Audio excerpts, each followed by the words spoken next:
jobs bill moves to the conference committee, I'm really excited about what it means for everybody in this country.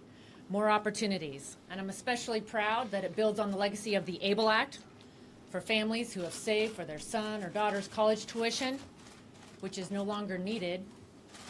It gives that family an opportunity to roll over their 529 account into an ABLE account, which means that child could use that money for medical or for education or skills training. I'm also excited about Able to Work, which allows an individual that has a 529 account to go explore the opportunity to work and then take that income and put it into their ABLE account and without jeopardizing their benefits.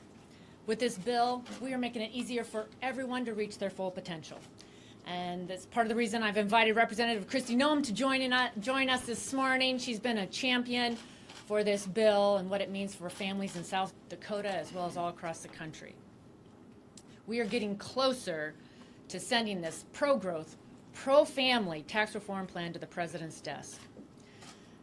This week, the House Administration Committee is also continuing its extensive review of the congressional workplace.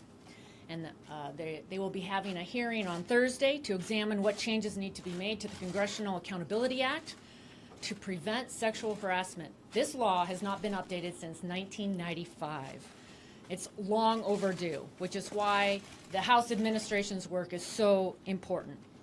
As I said last week, these recent reports are so deeply troubling. Members of Congress, we must walk the talk, lead by example, and we are taking action to renew the people's trust in the representatives that serve here in Congress. Well, I want to thank Kathy for all of her work on the ABLE Act. Allowing families to take 529 plans and roll them over to be used to help those with disabilities is critically important. I've been a member of the Ways and Means Committee now for several years, and also being a conferee now, I'm excited to be a voice in the room, not just for my home state of South Dakota, but for working moms, for working families, for farmers and ranchers, for small business owners. And the reason that I can speak on that behalf is because I've been all of those. And I think it's important that people know we have everyday people in the room who know how they have felt at different times in their lives, making decisions on policies that actually work for them and for their families. You know, almost half of Americans have the money in the bank to cover a $400 emergency expense. That's astounding to me. And in my home state of South Dakota, the average family income is just a little bit over $50,000 per year. And that's not much at all. Our goal is to allow more families to keep their money in their pocket. You will hear my colleagues from the other side of the aisle talk about the fact that the government needs this money more than the families do that work hard every day to earn it, to take care of their families, and I fundamentally disagree with that. When we get into this conference committee, we're going to be talking about making strong families, strong futures, and giving the next generation a tax code that actually helps them and doesn't continue to harm them like the one that we have today. Thank you, Kristi, for your voice and what you're going to bring to that conference committee. I want to thank my colleagues last night for coming together and sending this tax cut and jobs bill to conference committee so we can be now one final step away from getting historic tax relief, where families at Christmas time are going to finally see that this Congress went to work for them, put together a bill that cuts taxes across the board. Hardworking people who have not seen job growth for the last 10 years, many who haven't seen their paychecks increase over the last 10 years, are finally going to get real relief. They're going to see more money in their pockets from lower tax rates. On average, families are going to see $1,200 more in their pockets. And what does that really mean? When the average family right now has $400 in their checking account, across the country, that's the average, $400 in a checking account. When you're going to be able to get $1,200 more a year back, that's a big deal to hardworking families who've been struggling. That's maybe a family vacation that they haven't been able to take for years. An opportunity for them to expand on their house, to put more money away for their kids' college. This is going to be real relief for families. And then when you look at what happens on the corporate side, where our country right now has the highest corporate tax rate in the industrialized world, people know what that means. That means every time we see a large company, a well-known company, move thousands of jobs overseas, It angers us, and it should anger us. But I think what angers people the most is that they haven't seen anything done about it. In our bill, we actually do something about it. We bring those jobs back to America. How about that for a great Christmas present? For families who lost jobs, good jobs. I'm talking about $50, $70, $80, $120,000 a year jobs that we've seen go to other countries.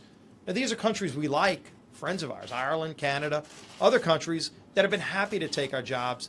We're still going to have good relationships with those countries, but we're going to take our jobs back and rebuild our middle class. That's what this bill means. It's about time we get it done.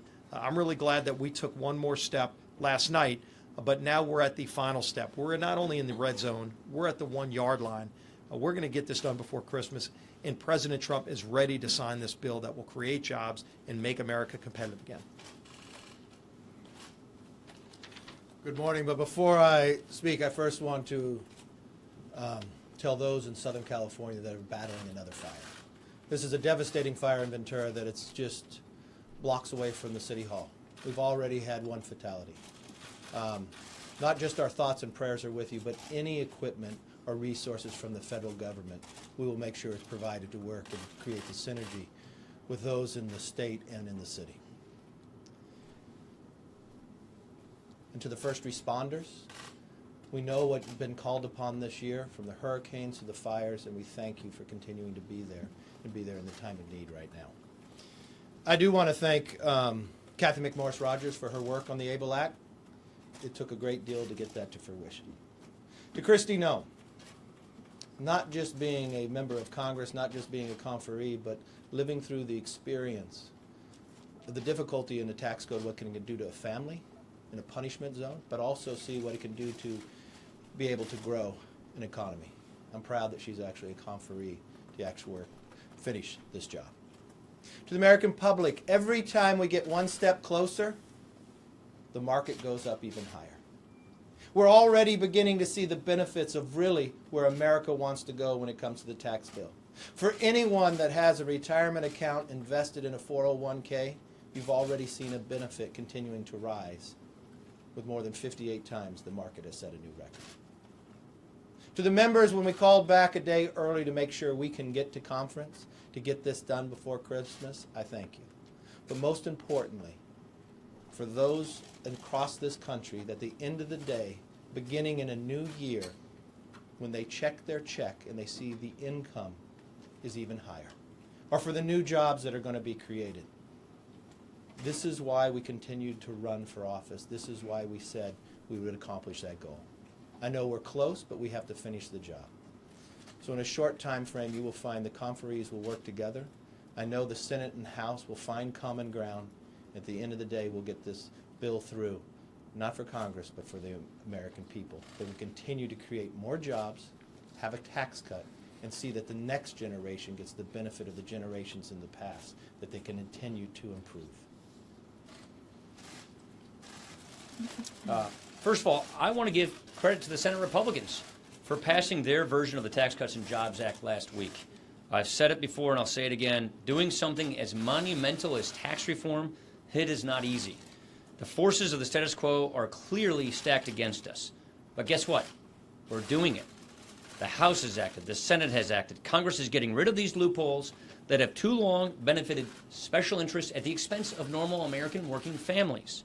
Whether you live in New York, California, or South Dakota, we're giving tax cuts to folks and families at every income level. We're making sure that hardworking Americans get to keep more of their own hard-earned dollars. That's not all. We're cutting, as Steve-O said, we're cutting the business tax rate so that American job creators can be competitive again. That means more jobs and higher wages for real Americans. You all know the story all too well. This tax code is pushing American businesses and American jobs overseas. It's time we stop doing that. This is monumental reform, and we're doing it the right way. We started with a framework. Then we went to a House bill, through the committee.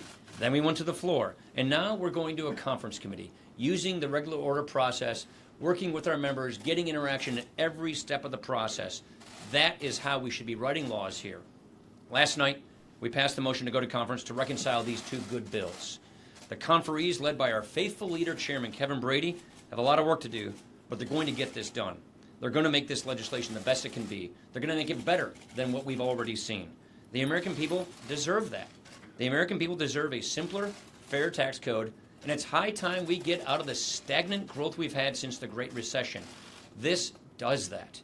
This means the best Christmas gift we can give our constituents, the best holiday season greetings we can give our constituents, is a faster growing economy that gives more wages, bigger paychecks, and a simpler and fair tax system.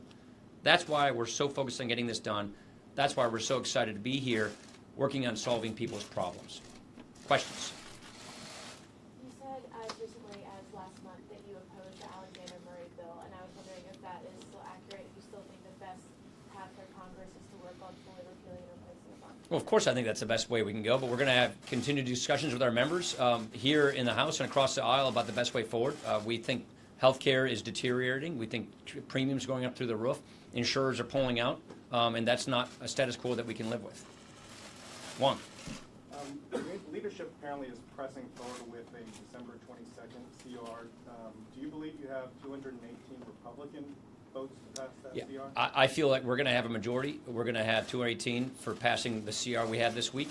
We're having a good conversation with our members about exactly how to do this. We're having a good conversation with our members about timing and date and tactics and all the rest. The point is we're having the kind of family discussion that we need to have about how to proceed forward with a majority, and I'm confident we'll have that. Last question. In the Senate version of the tax bill, it keeps the corporate A&T. Oh, I'm not going to get into the And conferees. it You think also- I'm going to go it into the also back and forth of this keeps stuff? cash. I'm not going to.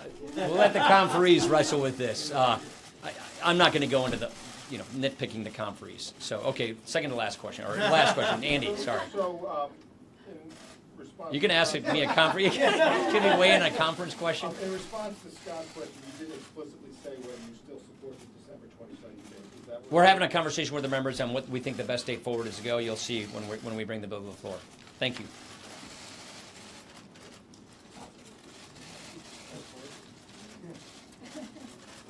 like it was a little bit before, I